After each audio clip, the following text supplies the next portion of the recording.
Chào mừng các bạn đến với kênh Tiếng Việt miền Nam cho người nước ngoài. Hôm nay chúng ta lại sẽ học tiếng Việt qua bài hát. Bài hát được mang tên Mình yêu nhau đi, và đây là guitarist as usual. Ok. Một điều đặc biệt là bài hát này mình sẽ hát theo giọng miền Nam. Ok. Rồi, chúng ta hãy bắt đầu. 2, 3. Hình như em có điều muốn nói, cứ ngập ngừng rồi thôi. Và có lẽ em không biết rằng anh cũng đang chờ đợi ở cạnh bên em bình yên lắm. Em hiền lành ấm áp, cứ tiếp tục ngại ngùng thì ai sẽ là người đầu tiên nói ra? Hay là mình cứ bất chấp hết yêu nhau đi em? Hay để chắc chắn em cứ lắng nghe tim muốn gì rồi nói cho anh nghe một câu thôi. 1, 2, 3 năm anh có đánh rơi nhịp nào không? Nếu câu trả lời là có, em hãy đến ôm anh ngay đi. Anh đã chờ đợi từ em, giây phút đấy cũng lâu lắm rồi. Dẫu cho mai sau có ra sao thì anh vẫn sẽ không hối tiếc vì ngày hôm nay đã nói yêu. Hình như em có điều muốn nói, cứ ngập ngừng rồi thôi. Và có lẽ anh không biết rằng anh cũng đang chờ đợi ở cạnh bên em bình yên lắm. Em hiền lành ấm áp, cứ tiếp tục ngại ngùng thì ai sẽ là người đầu tiên nói ra? Hay là mình cứ bất chấp hết yêu nhau đi em?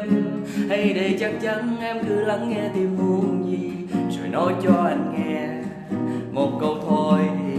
1, 2, 3 năm anh có đánh rơi nhịp nào không? Nếu câu trả lời là có, em hãy đến ôm anh ngay đi. Anh đã chờ đợi từ em, giây phút đấy cũng lâu lắm rồi.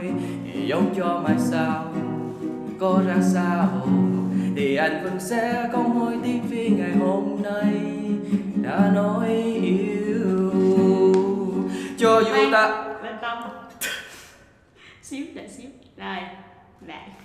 Cho dù ta đã mất rất lâu để yêu nhau, nhưng chẳng còn gì ý nghĩa nếu như chúng ta không hiểu nhau và muốn quan tâm nhau, phải không em? Và anh xin hứa sẽ mãi mãi yêu một mình em. Cho dù mai sau dẫu có nắng hay mưa trên đầu, anh chẳng hay điều gì đâu, chỉ còn chúng ta che chở nhau. Có em bên anh là anh yên lòng, kể từ hôm nay anh sẽ chính thức được gọi em yêu. Gì vậy? Đang phiêu mà. Gì? Đang phiêu hay mà. Thì đi xong rồi. Lại. Em yêu. Cảm ơn các bạn. Tụi mình biết là tụi mình hát không hay, nhưng mà cũng không hay. nhưng mà tụi mình chỉ muốn đăng cái clip này để giúp các bạn có thể học tiếng Việt qua những giai điệu. Cảm ơn các bạn, hẹn các bạn vào tuần sau. Cảm ơn, tạm biệt và hẹn gặp lại.